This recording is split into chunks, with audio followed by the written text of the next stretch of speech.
नमस्कार साथियों, आरवीएस महाविद्यालय के ऑनलाइन प्लेटफॉर्म पे आपका स्वागत है। इसके पहले ही क्लासेस में हम लोगों ने देखा था लासातेलिए का प्रिंसिपल। उन्होंने क्या कहा था, टेम्परेचर, प्रेशर, कंसंट्रेशन को चेंज करते हैं तो वो कैसा बिहेव करता है रिएक्शन, उसके बारे में बताया था। ठीक है ना। तो आज हम लोग देखते हैं कि फैक्टर अफेक्टिंग द लासातेलिए प्रिंसिपल। ठीक है। तब effect of change of concentration on equilibrium. ठीक है ना। इसके पहले अगर देखें हम लोग, जो ली सिटले प्रिंसिपल था, उन्होंने बताया था कि टेम्परेचर, प्रेशर और कंसंट्रेशन किसी भी अगर सिस्टम का अगर वो इक्विलिब्रियम पे है, अगर हम टेम्परेचर, प्रेशर और कंसंट्रेशन को अगर चेंज करते हैं तो वो जो इक्विलिब्रियम, वो सिस्टम का जो रिएक्शन होगी वो अपने आप को उस डायरेक्शन में जाना पसंद करेगी जिस डायरेक्शन में इन टेम्परेचर, प्रेशर और कंसंट्रेशन का प्रभाव जो होगा उसका न्यूट्रलाइज कर सके। ठीक है ना। तो यहाँ पे हमने देखा था ली सिटले प्रिंसिपल में ये चीज़ दिखी थी। ठीक है। तो अब हम लोग देखते हैं effect of change of concentration on equilibrium. ठीक है। तो हम इक्विलिब्रियम का क्या प्रभाव होता है, कंसंट्रेशन का क्या प्रभाव होता है साम्यावस्था पे, उसको देखते हैं। ठीक है। अगर देखें, if the concentration of one of species participating in the reaction is increased. ठीक है। मान लीजिए कोई आपका रिएक्शन है, उसमें से किसी भी एक स्पीसीज का कंसंट्रेशन हम बढ़ाते हैं तो क्या होता है, increased while the system is at equilibrium. ठीक है ना। कोई मान लीजिए ये आपकी रिएक्शन है A+B, ठीक है, C+D। अब ये अभी आपका इक्विलिब्रियम कंडीशन में है, ये आपका इक्विलिब्रियम में है। ठीक है ना। ये चीज़ें आपकी इक्विलिब्रियम में है। अब करते क्या है, एक भी जैसे A हो या फिर B हो या फिर C हो या D हो ना, इन किसी का भी अगर हम कंसंट्रेशन को इंक्रीज करते हैं तो क्या होगा उसको देखते हैं। ठीक है ना। The system will readjust to decrease the concentration of that species. ठीक है ना। अब होगा क्या, मान लीजिए अगर इसका हम कंसंट्रेशन इंक्रीज करते हैं तो क्या करेगा, तब क्या होगा, जैसे ही इसका हमने कंसंट्रेशन इंक्रीज किया, ठीक है ना, तो ये अपना इक्विलिब्रियम जो होगा, इसकी जो साम्यावस्था होगी वो अपनी ख़त्म कर लेगा। तो अब क्या करेगा, ये अपने आप को डिक्रीज करने के लिए रीएडजस्ट करेगा। अब रीएडजस्ट करने के लिए क्या करेगा, इसका जो कंसंट्रेशन आपने इंक्रीज किया था वो अपने आप को डिक्रीज करेगा, वापस में एक इक्विलिब्रियम, नया इक्विलिब्रियम पाने की कोशिश करेगा। तो क्या करेगा, यहाँ पे readjust decrease the concentration of that species. ठीक है ना। अपने आप को न्यू साम्यावस्था पाने के लिए ये जिसका कंसंट्रेशन होगा अपना कंसंट्रेशन डिक्रीज करने की कोशिश करेगा। As a result, if the concentration of material in the equilibrium is increased, the reaction will continue in a way that some of the higher concentration will consume. ठीक है। अब कुल मिला के यहाँ पे ये बात की जाती है, मान लीजिए रिएक्शन, ठीक है ना, ये आपका रिएक्शन है, अभी ये आपकी इक्विलिब्रियम में है, इक्विलिब्रियम, ये आपकी इक्विलिब्रियम में है। ठीक है ना। अब करते क्या है, हम मान लीजिए ए, आप इसको हम इंक्रीज कर देते हैं, इसको हम इंक्रीज करते हैं तो होगा क्या, अब जो रिएक्शन इसकी होगी ये एक नया इक्विलिब्रियम पाने की कोशिश करेगी। ये तो होगा क्या, ये अपने आप को रीएडजस्ट करेगा। रीएडजस्ट कैसे करेगा, ये अपने आप का जो कंसंट्रेशन, मान लीजिए इसका हम मानते हैं पहले 10 मोलर था, 10 मोलर इसका, ठीक है, मानते हैं 10 नॉर्मलिटी थी, सॉरी 10 नॉर्मलिटी इसकी थी कंसंट्रेशन। अब क्या कर दिया हमने, इसके इंक्रीज करके 15 नॉर्मल इसको कर दिया कंसंट्रेशन इसका। अब क्या करेगा, अपने आप को इक्विलिब्रियम को स्थापित करने के लिए ये जो 15 नॉर्मलिटी इसकी थी ये अपने आप को डिक्रीज करना शुरू करेगा। ठीक है ना। और डिक्रीज कैसे करेगा, ये जो रिएक्टेंट होगा अपने आप को प्रोडक्ट में कन्वर्ट करना शुरू कर देगा। ठीक है। तो अभी एक ऐसी अवस्था आएगी कि वापस एक नया इक्विलिब्रियम बन जाएगा। ठीक है ना। तो यहाँ पे यही बता रहा है कि ये अपने आप को जो कंसंट्रेशन इसका होगा डिक्रीज कैसे करता है, रिएक्टेंट से प्रोडक्ट में कन्वर्ट होना शुरू कर देता है। ठीक है। तो यहाँ पे बोला है, if the concentration of some substance is reduced, the reaction will continue in a way to make up concentration loss. ठीक है ना। तो सिंपल सी बात यही है कि अगर आप किसी भी स्पीसीज का रिएक्शन है आप, और किसी भी स्पीसीज का हम कंसंट्रेशन अगर बढ़ाते हैं या घटाते हैं तो अपने आप को वो, जैसे मान लीजिए कि यहाँ पे देखें अगर बढ़ाया गया तो क्या किया इसने, अपने आप को घटाया, तब ये नया इक्विलिब्रियम प्राप्त किया। ठीक है ना। अगर मान लीजिए यहाँ पे अगर कंसंट्रेशन इसका घटा देते हैं तो क्या करेगा, ये अपने आप को फिर एक नया इक्विलिब्रियम पाने के लिए एक रिएक्शन इसकी होगी, बैकवर्ड डायरेक्शन में चलेगी उसमें पे। ठीक है ना। तो यहाँ पे देखते हैं इन चीज़ों को, देखिए increase in the concentration of any of the reactant. ठीक है। अब करते हैं कि यहाँ पे ठीक है। अगर यहाँ पे इस चीज़ को समझ लेते हैं, पहले रिएक्शन कब फॉरवर्ड डायरेक्शन में कब जाएगी, कब बैकवर्ड डायरेक्शन में जाएगी, ठीक है ना। अगर देखिए ये रिएक्शन आपकी है पहले, अगर हम ये आपका रिएक्टेंट है ना, ये आपका रिएक्टेंट है, आपका ये प्रोडक्ट है। अब हम अगर इंक्रीज करते हैं कंसंट्रेशन रिएक्टेंट साइड का, ठीक है ना, इसका कंसंट्रेशन हम 10 से हम 15 कर देते हैं, तो यहाँ पे इसकी जो इक्विलिब्रियम जो होगा, मान लीजिए यहाँ पे रहा होगा कुछ इक्विलिब्रियम नया रहा होगा, और जब इसका 15 करते हैं तो एक नया इक्विलिब्रियम प्राप्त करने के लिए, ठीक है, ये न्यू इक्विलिब्रियम अपना बनाने की कोशिश करेगा।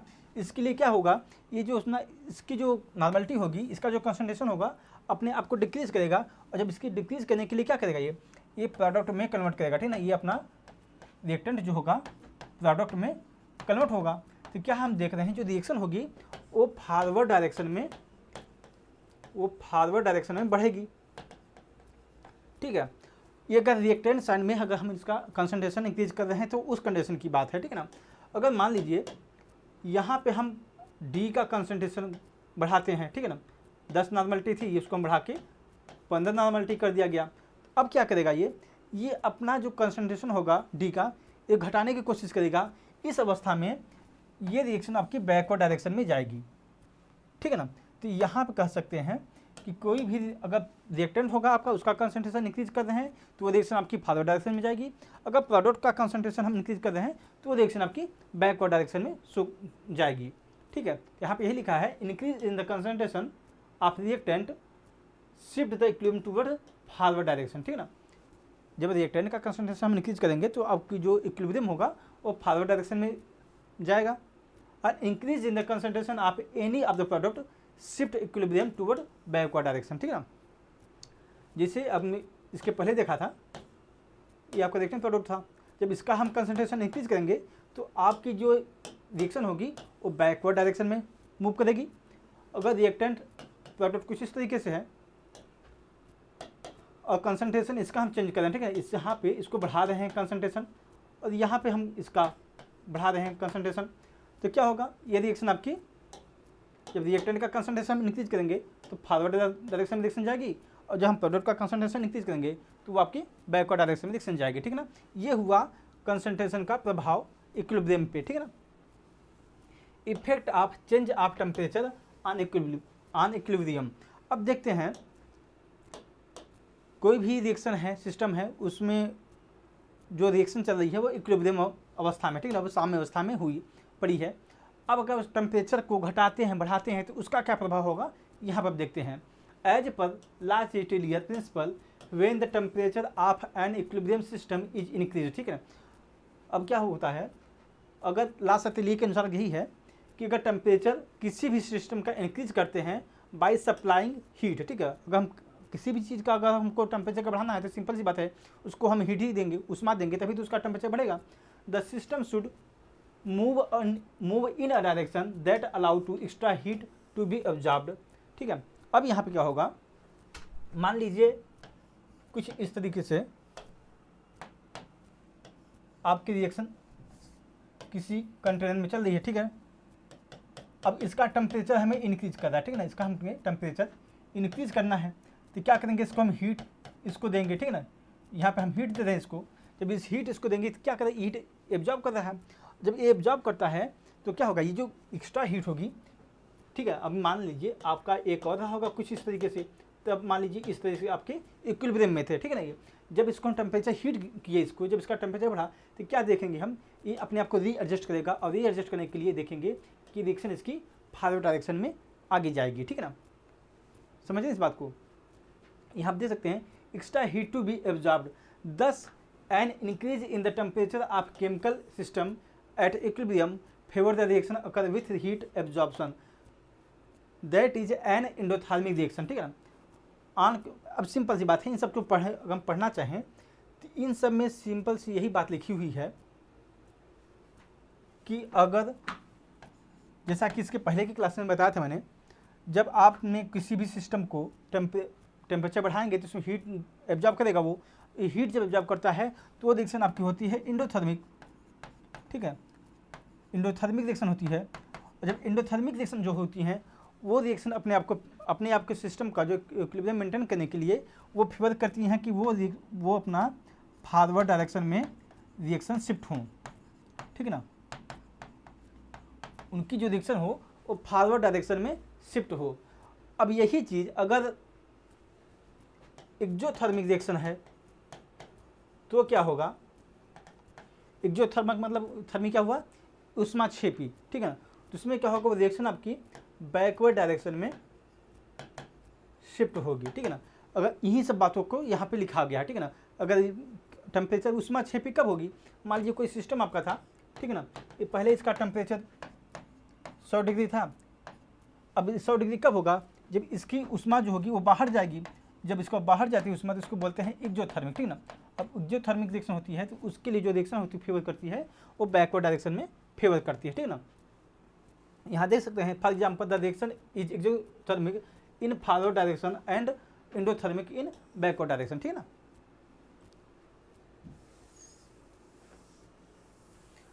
अब एग्जाम्पल दिया हुआ है नाइट्रोजन हाइड्रोजन, ठीक है, आपके 1-1 मोल हैं ये लोग और 3 मोल ये है।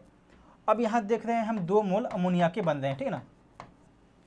यहाँ पे ये आपकी रिएक्शन है एंडोथर्मिक है, तो ये यहाँ पे टेम्परेचर इसका बढ़ाया जा रहा है, तो ये रिएक्शन आपकी यहाँ पर अगर देखें, यहाँ पे अगर इस चीज़ को, यहाँ पे 2 मोल बन रहे हैं, हमने रिएक्टेंट लिया 4 मोल और 2 मोल बन रहे हैं, ठीक है ना। अभी ये रिएक्शन आपकी स्लो मोड में चल रही होती है, जैसे ही अगर टेम्परेचर इसका बढ़ाएंगे तो ये होगा क्या, ये रिएक्शन आपके फॉरवर्ड डायरेक्शन में फेवर करना शुरू कर देगी और आपका जो नया इक्विलिब्रियम प्राप्त करने के लिए रिएक्टेंट से प्रोडक्ट में कन्वर्जन ज़्यादा होना शुरू हो जाता है। When the temperature of the system at equilibrium is increased, the equilibrium shift will in the direction of heat absorption, that is in the endothermic direction, according to Le Chatelier principle. ये चीज़ें मैं बता चुका हूँ कि एंडोथर्मिक रिएक्शन होगी, क्या होगा, हीट इसमें एब्जॉर्ब होता है और रिएक्शन आपके फॉरवर्ड डायरेक्शन में शो फेवर करती है। एक्सोथर्मिक होगा आपका रिएक्शन में बैकवर्ड डायरेक्शन में शो करेगी, ठीक है ना। ये सब चीज़ें यही लिखा है। Thus as a temperature of this reaction is rise, it will move towards the left reactant side, ठीक है, reducing the amount of ammonia produced. अब यहाँ पे बताया गया कि रिएक्शन, देखिए अब यहाँ पे ही बताएगा कि रिएक्शन जो आपकी है नाइट्रोजन जैसे 3 हाइड्रोजन मॉलिक्यूल लिया गया है, तो ये रिएक्शन जो होगी तो फेवर कैसे करेगी, ठीक है ना। तो यहाँ पे सिंपल सी बोला जाए कि यहाँ पे सिंपल सी बात है कि इसका टेम्परेचर हम बढ़ाएंगे तो रिएक्शन आपकी आगे जाएगी और ये हमारा जो अभी यहाँ पे देखेंगे जो इक्विलिब्रियम बन गया था, तो क्या होगा, ये जो अमोनिया मॉलिक्यूल है वो ज़्यादा बनेंगे। आप देखेंगे जो हैबर प्रोसेस होता है ये यही विधि होती है। हैबर प्रोसेस में क्या होता है, अमोनिया जो बनाने की हैबर विधि जो है उसमें देखेंगे टेम्परेचर और प्रेशर को हाई किया जाता है। इसका कारण यही है कि यहाँ पे अगर देखेंगे हमने 1 मोल लिया है, 3 मोल हाइड्रोजन लिया है, लेकिन हमारा प्रोडक्ट भाई कम बन रहा है, ठीक है ना। प्रोडक्ट जो हमारा बन रहा है 2 ही मोल बन रहा है। तो इस रिएक्शन को हम बढ़ाने के लिए क्या करते हैं, टेम्परेचर और प्रेशर को जब बढ़ा देते हैं तो जो रिएक्शन की होती है वो फॉरवर्ड डायरेक्शन में और तेज़ी से बढ़ती है, जिसकी वजह से जो अमोनिया मॉलिक्यूल होता है वो ज़्यादा बनता है, ठीक ना। यहाँ पे इन्हीं सब बातों को लिखा गया है। Temperature of the system is lowered, the simple सी बात यहाँ पे इन सब का मोटी सी बात देखें, increase in temperature shift the equilibrium endothermic reaction, ठीक है ना। मैंने बताया था कि इंक्रीज जब टेम्परेचर करेंगे कैसे इंक्रीज होगा, आप हीट एब्जॉर्ब जब करेगा तो टेम्परेचर इसका इंक्रीज करता है। जब टेम्परेचर इंक्रीज करता है, जब किसी भी सिस्टम टेम्परेचर इंक्रीज करता है तो वो रिएक्शन क्या होगी, एंडोथर्मिक। एंडोथर्मिक मतलब होता है कि उष्मा अवशोष कर रहा है, ठीक ना। अब एक्सोथर्मिक मतलब क्या होती है, वो ऊष्माक्षेपी रिएक्शन, ठीक है ना, उष्मा को छोड़ रहा है, सिंपल सी बात है, एक्सोथर्मिक रिएक्शन हुई। अब जब एंडोथर्मिक रिएक्शन होती है वो फॉरवर्ड डायरेक्शन में रिएक्शन शो करती है, फेवर करती है, और आपकी एक्सोथर्मिक जो रिएक्शन होती है वो आपके बैकवर्ड डायरेक्शन में रिएक्शन फेवर करती हैं, ठीक है। अब देखते हैं effect of change of pressure on equilibrium, ठीक है। टेम्परेचर और कंसंट्रेशन का हम लोगों ने देख लिया है। अब देखते हैं इफेक्ट ऑफ चेंज, प्रेशर का क्या प्रभाव होता है लासातेलिए के अनुसार, ठीक है, किसी भी सिस्टम पे अगर वो इक्विलिब्रियम में है उसके लिए, ठीक है ना। अगर देखें the following equilibrium are unaffected by changing the pressure, ठीक है। कुछ ऐसे भी सिस्टम इक्विलिब्रियम साम्यावस्था होती हैं जिनमें अगर प्रेशर को हम घटाएं या बढ़ाएं उनमें उसका प्रभाव नहीं पड़ता है। तो वो कौन कौन से सिस्टम हैं उनको देख लेते हैं पहले। Volume does not change with change in pressure, ठीक है। अगर हम देख रहे हैं अगर कोई भी सिस्टम ऐसा है जिसमें आप वॉल्यूम जो उसका नहीं चेंज होता है जब हमका प्रेशर उसका हम चेंज कर रहे हैं, ठीक है ना।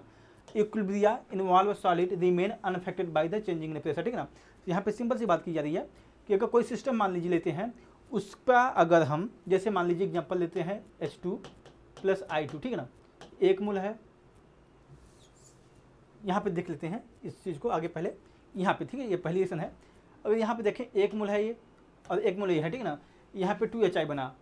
अगर इसका डेल्टा N निकालें तो क्या होगा, रिएक्टेंट माइनस प्रोडक्ट होता है, तो जो मोल है यहाँ पे N, ठीक है, तो ये आपका पहले लेंगे N2, इसको प्रोडक्ट का हम मोल लेंगे, N2 - N1 करेंगे तो 2 - 2, ठीक है ना, 0। तो यहाँ पे देख रहे हैं कि जो इसका मोल का कंसंट्रेशन है, 1 मोले है, 1 मोल है, आपका रिएक्टेंट का कितना हुआ, 2 मोल हुआ, आपका प्रोडक्ट भी आपका 2 मोल बना रहा है।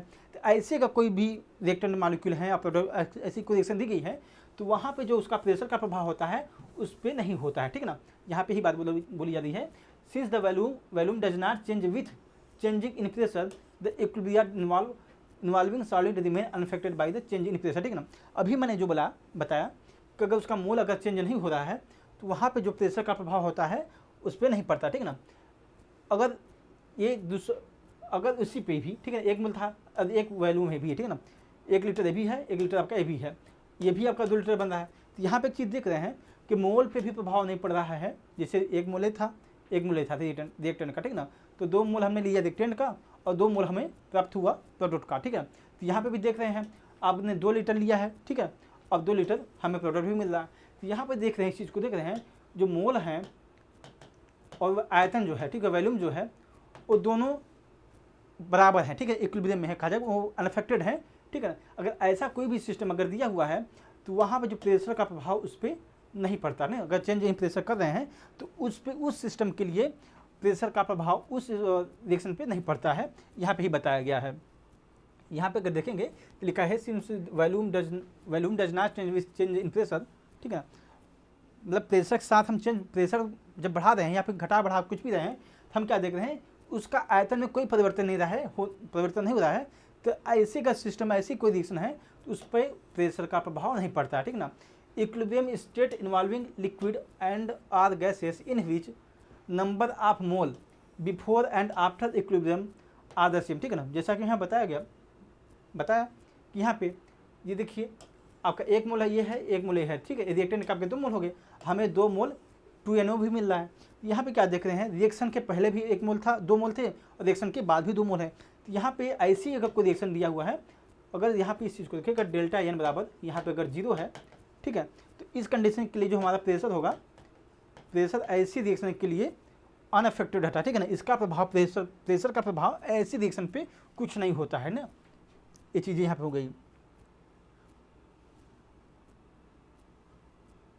अब देखते हैं effect of catalyst on equilibrium, ठीक है ना। Equilibrium concentration of reactant and product are not affected by catalyst, ठीक है ना। देखिए अगर कोई रिएक्शन आपके इक्विलिब्रियम में है, अब सोच रहे हैं कि हम कैटालिस्ट अगर डाल देंगे उसमें तो आपकी रिएक्शन बहुत तेज़ी से हो जाएगी, ऐसा कुछ नहीं होगा।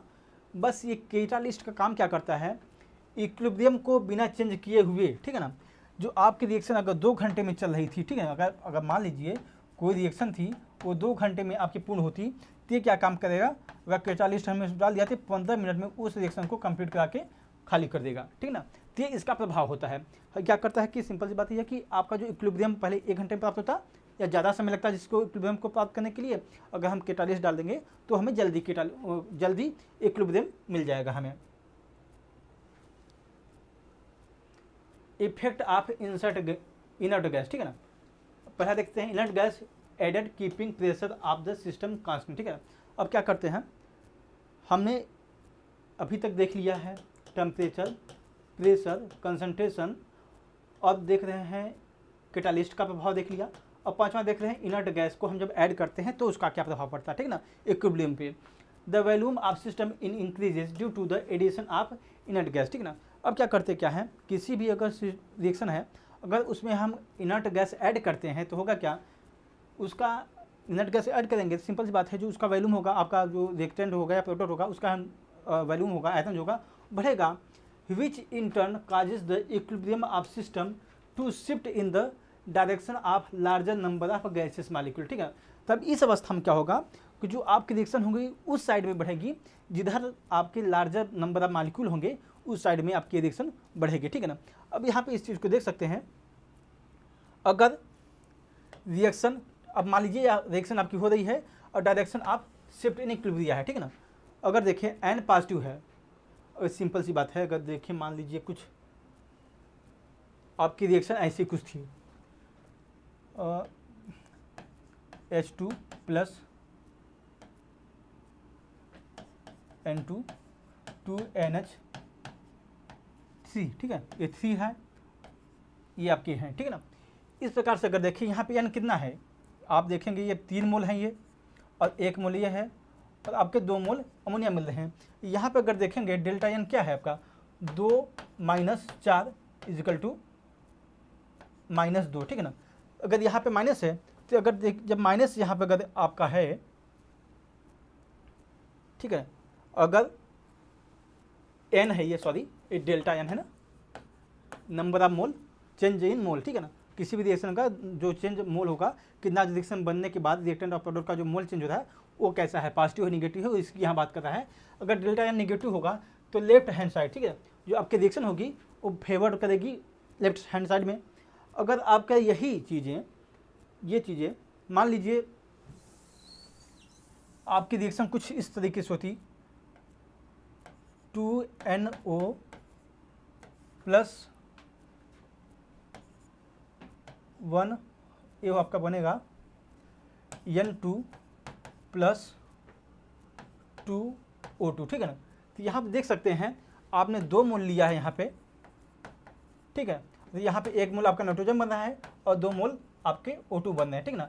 तो यहाँ पे क्या देखेंगे, आपका जो डेल्टा n होगा 3 - 2 होगा और 1 आएगा, ठीक ना, आपका पॉजिटिव है। तो यहाँ पे क्या रिएक्शन होगी, आपका ये राइट साइड में रिएक्शन, देखो राइट हैंड साइड आपकी रिएक्शन फेवर करेगी, ठीक है ना।